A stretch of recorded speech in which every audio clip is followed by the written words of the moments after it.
అభ్యసించినావా? సకల శాస్త్రములు చదివినావా? గురువుల వాత్సల్యముతో విద్య గరిపిరా.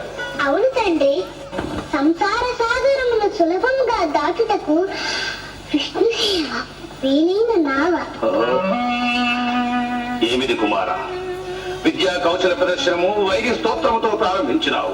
హరివృత్తికి మించిన మోక్ష సాగరం లేదు కదా తండ్రి. కుమార, వాడు మనకు పరమశత్రువు నాయన.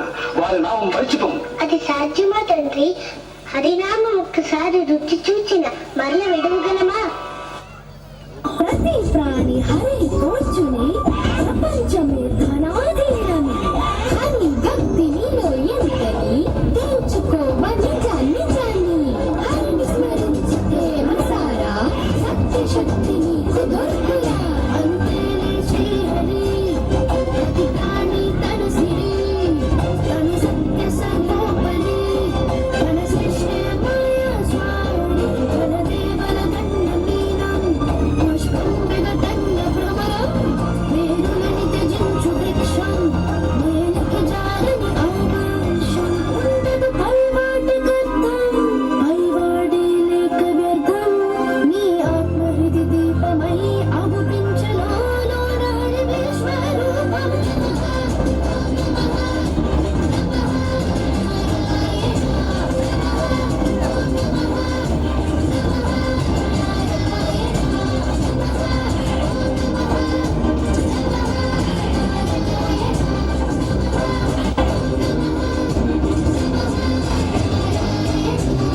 అంతా అసురులం. ఇటువంటి పిచ్చి ఆటలు గురుకులంలో ఆడకూడదు. ఆయన ఎలా కోరుకుంటే అలా నాతో వ్యవహరించగలరు. ఎందుకంటే ఆయన ప్రతి పరిస్థితుల్లోనూ నా స్వామియే. అతన్ని ఈ రోజే తేలిపోవాలి. ఆ ఇద్దరిలో పిరికి నక్క ఎవరో, సింహం ఎవరో. ఈ విష్ణువు అంతటా వ్యాపించి ఉంటాడు. అలా అయితే అతడు ఈ స్తంభంలో కూడా ఉండాలిగా. అందులోనూ ఉన్నారు.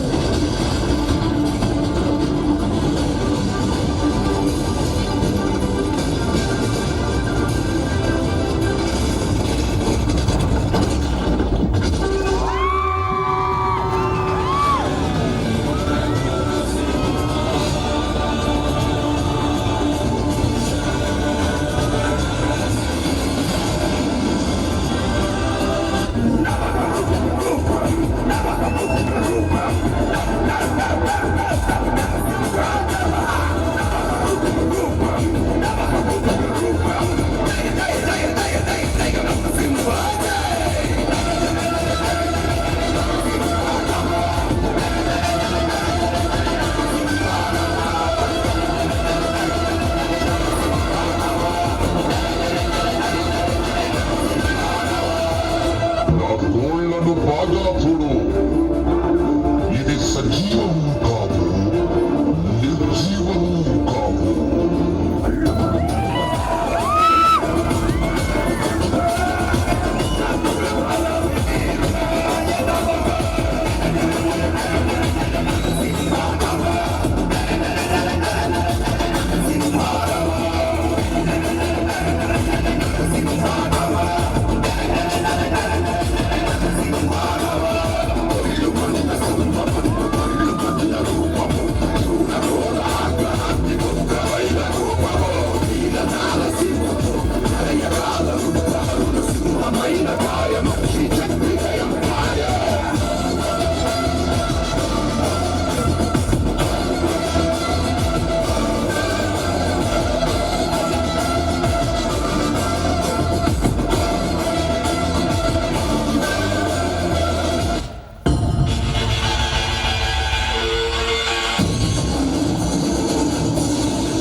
దయచేసి శాంతి